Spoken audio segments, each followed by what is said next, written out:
Good morning दोस्तों, मैं आपका दोस्त बीएल आपके अपने YouTube channel all in one with BL पर आपका स्वागत करता हूं।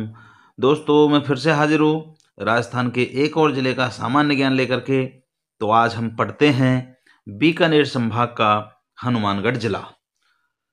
देख लेते हैं हनुमानगढ़ जिला राजस्थान के किस जगह पर हनुमानगढ़ जिला स्थित है।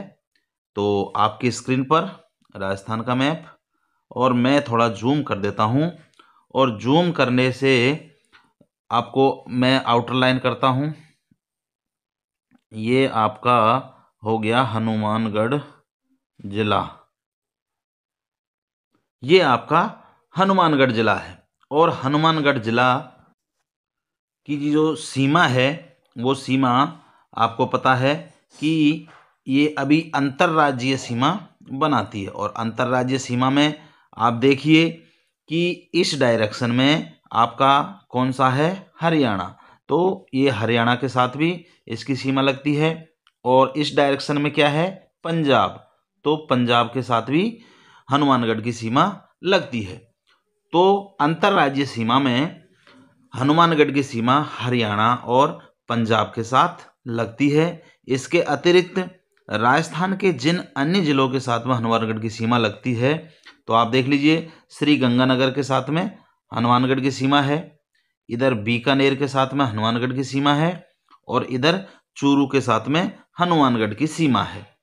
तो हनुमानगढ़ अंतर्राज्यीय जिला है, मतलब इसकी सीमा दो अन्य राज्यों के साथ लगती है, और इसके अतिरिक्त 3 राजस्थान के अन्य जिलों के साथ भी हनुमानगढ़ की सीमा लगती है। अब देख लेते हैं हम कि हनुमानगढ़ में क्या क्या विशेष है, यहाँ का संपूर्ण सामान्य ज्ञान।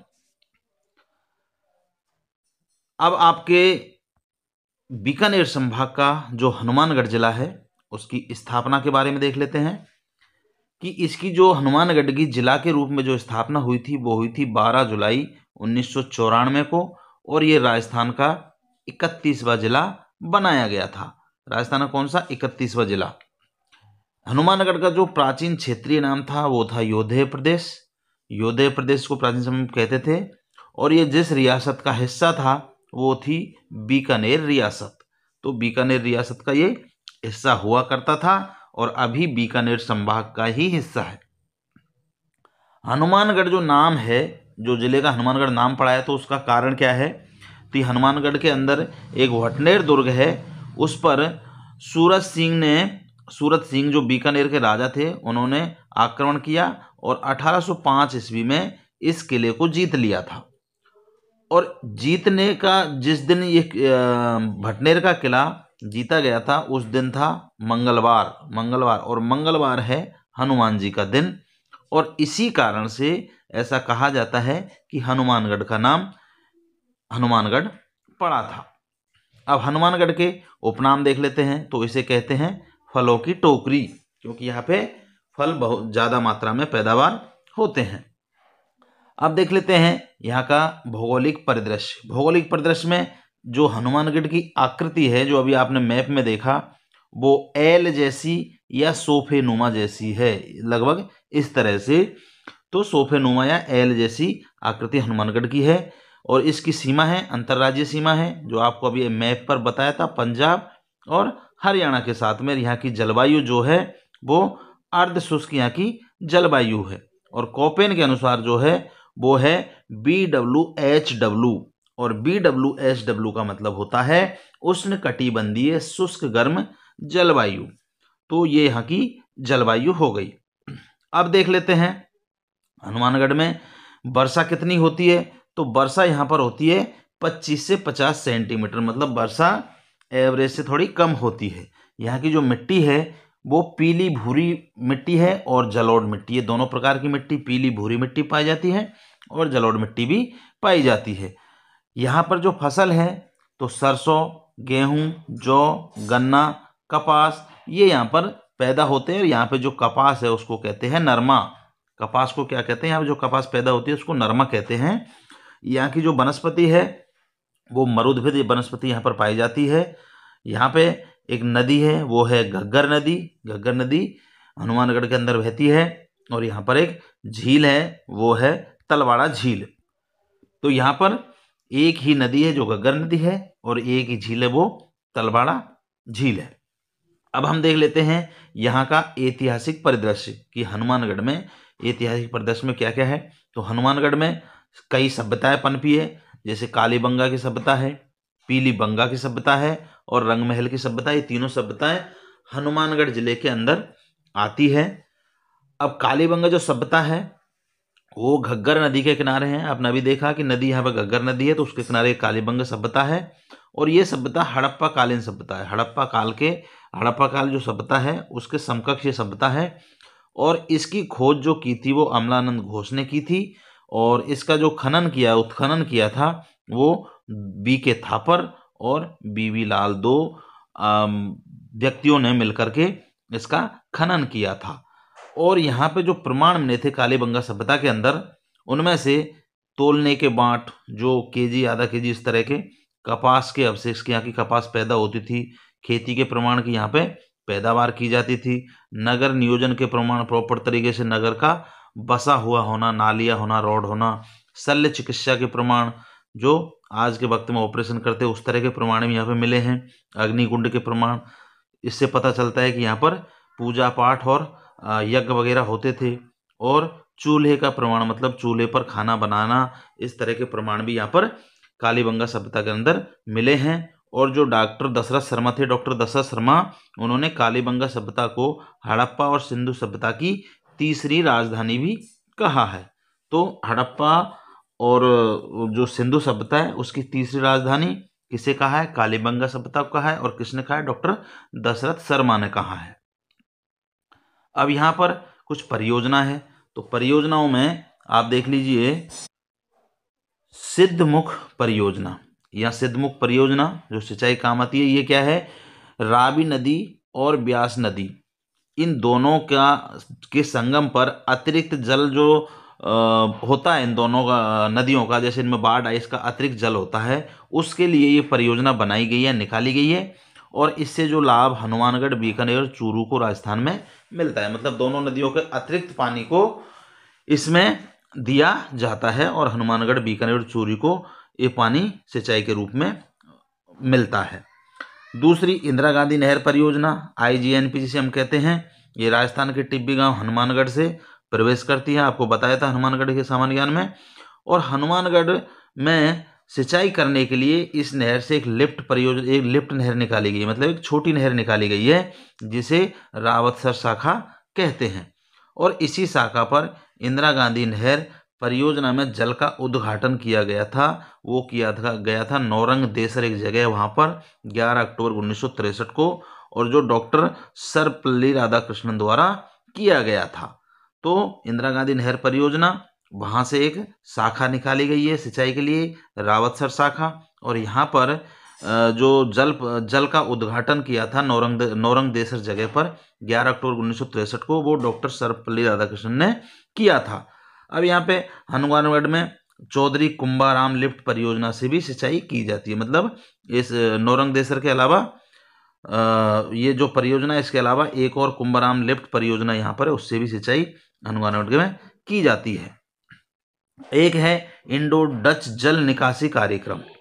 इसमें इंदिरा गांधी नहर परियोजना और घग्गर नदी, ये दोनों जिस स्थान पर क्रॉस करती है वहाँ पर क्या है, पानी का फ्लो ज़्यादा होता है, और उस जल को अलग निकालने करके एक ये परियोजना निकाली गई है। और इस जगह पर जहाँ पर ये पानी एकत्रित होता है या पानी अधिक होता है, वो पानी जमीन में जाने के कारण दलदली भूमि हो जाती है, और इस दलदली भूमि को कहते हैं सेम कहते हैं। ध्यान रखना हनुमानगढ़ में सेम क्या है, तो ये इंदिरा गांधी नहर परियोजना और घग्गर नदी के अतिरिक्त पानी से दलदली जमीन को सेम कहते हैं। और हनुमानगढ़ में सेम सबसे ज़्यादा स्थानों पर पाया जाता है, और जो इसका मुख्य स्थान है सेम वाला हनुमानगढ़ में, वो है आपका वडोवल स्थान। सेम जो है अतिरिक्त पानी की समस्या के निवारण हेतु एक कार्यक्रम चलाया गया था, और उसे ही इंडो डच जल निकासी कार्यक्रम कहते हैं। इंडो डच जल निकासी कार्यक्रम इसी को कहा जाता है, मतलब सेम से समस्या से छुटकारा पाने के लिए ये चलाया गया था। अब यहाँ पर देख लेते हैं हम यहाँ का सांस्कृतिक परिदृश्य। तो सांस्कृतिक परिदृश्य में भटनेर का दुर्ग आपको बताया था मैंने थोड़ी देर पहले। इस दुर्ग का निर्माण जो है भूपत भाटी एक राजा हुए थे यहाँ पे, उन्होंने करवाया था। और ये राजस्थान का सबसे प्राचीन दुर्ग है, सबसे प्राचीन दुर्ग है।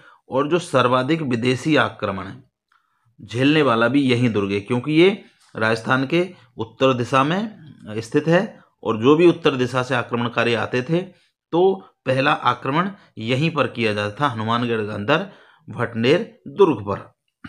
और इसमें हिंदू और मुस्लिम दोनों ही धर्मों की स्त्रियों के जौहर करने के प्रमाण इस दुर्ग में मिले हैं। और दुर्ग के अंदर जो है 52 कुंड बने हुए हैं।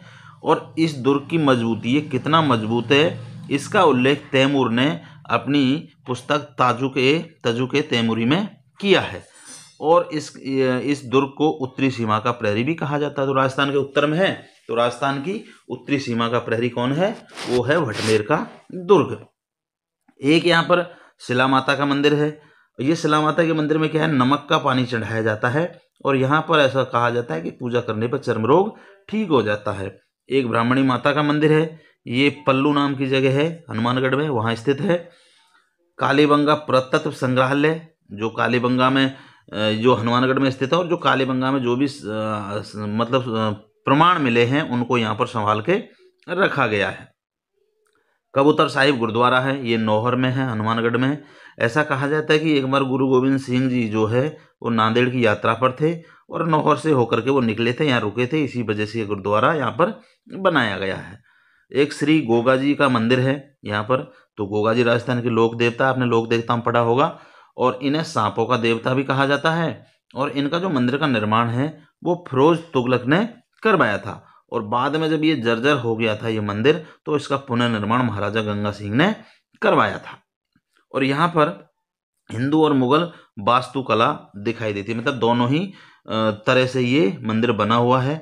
और ये एक मकबरे के रूप में तरह बना हुआ है, क्योंकि फिरोज तुगलक ने बनाया था, वो मकबरे के रूप में बना हुआ है। और यहाँ पे गोगा नंगमी को गोगा मेड़ी मेला लगता है, मतलब भाद्रपद कृष्ण नवमी को गोगा मेड़ी मेला यहाँ पर लगता है।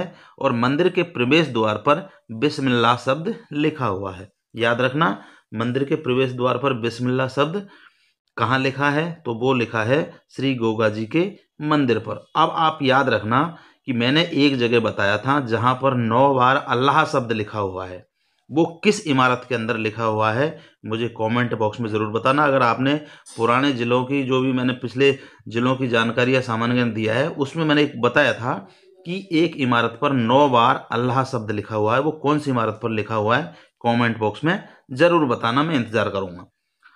इसके आगे अभी देख लेते हैं कि यहाँ पर श्री गोरखनाथ जी का मंदिर है, ये भी गोगामेड़ी में स्थित है। और एक भद्रकाली माता का मंदिर है, इसका निर्माण क्या है, बीकानेर के जो शासक थे राम सिंह, उनने करवाया था। अब अन्य तथ्य क्या है विविध यहाँ पर, तो चंद्र सिंह बिरकाली थे, राजस्थान भाषा के साहित्यकार हैं। हनुमानगढ़ का शुभंकर जो है छोटा किलकिल है, छोटा किलकिल। स्वामी केशवानंद, इनको शिक्षा का संत कहते हैं, और इन्होंने सांगरिया में एक छोटू संग्रहालय की स्थापना की थी। करणपुरा गांव है, एक गांव है करणपुरा, यहाँ पे 4500 वर्ष पुराने मानव कंकाल के अवशेष मिले हैं। इंदिरा गांधी नहर परियोजना की मैनावाली शाखा, मैनावाली एक शाखा है, पर देश का दूसरा राज्य का पहला, मतलब देश का दूसरा है और राज्य का पहला सोलर प्लांट लगाया गया है इस मैनावाली शाखा के ऊपर। और जो पहला, देश का जो पहला सोलर प्लांट है वो है गुजरात में। नहरी पुलिस थाना, नहर के पानी के विवाद को मिटाने के लिए यहाँ पर एक पुलिस थाना खोला गया है नौहर जगह पर, वो भी हनुमानगढ़ में है। मूर्तिकार लक्ष्मण व्यास, इन्होंने जो नई संसद हमारी बनी है उसमें अशोक स्तंभ जो लगा हुआ है उसका डिजाइनर या वास्तुकार यही लक्ष्मण व्यास जी थे। राज्य का पहला सिंचाई थाना भी हनुमानगढ़ में ही खोला गया है, सिंचाई के लिए भी थाना यहाँ पर खोला गया है, वो भी पानी के विवाद से मिटाने के लिए। और एक तिलवाड़ा खुर्द है, एक तिलवाड़ा गाँव है, यहाँ पर प्रत्येक घर में वॉलीबॉल के खिलाड़ी मिलेंगे आपको, क्योंकि यहाँ पे वॉलीबॉल खेलने के शौकीन बहुत ज़्यादा है और हर घर में एक खिलाड़ी आपको पक्का मिल जाएगा। तो दोस्तों ये था हनुमानगढ़ का सामान्य ज्ञान। मुझे आशा है कि आपको ये जानकारी काम आएगी, तो आप चैनल को सब्सक्राइब कर लें और वीडियो को लाइक ज़रूर कर लें। दोस्तों अब मुझे दीजिए इजाज़त, मिलते हैं राजस्थान के एक और दूसरे जिले के संपूर्ण सामान्य ज्ञान के साथ। तब तक के लिए नमस्कार, धन्यवाद।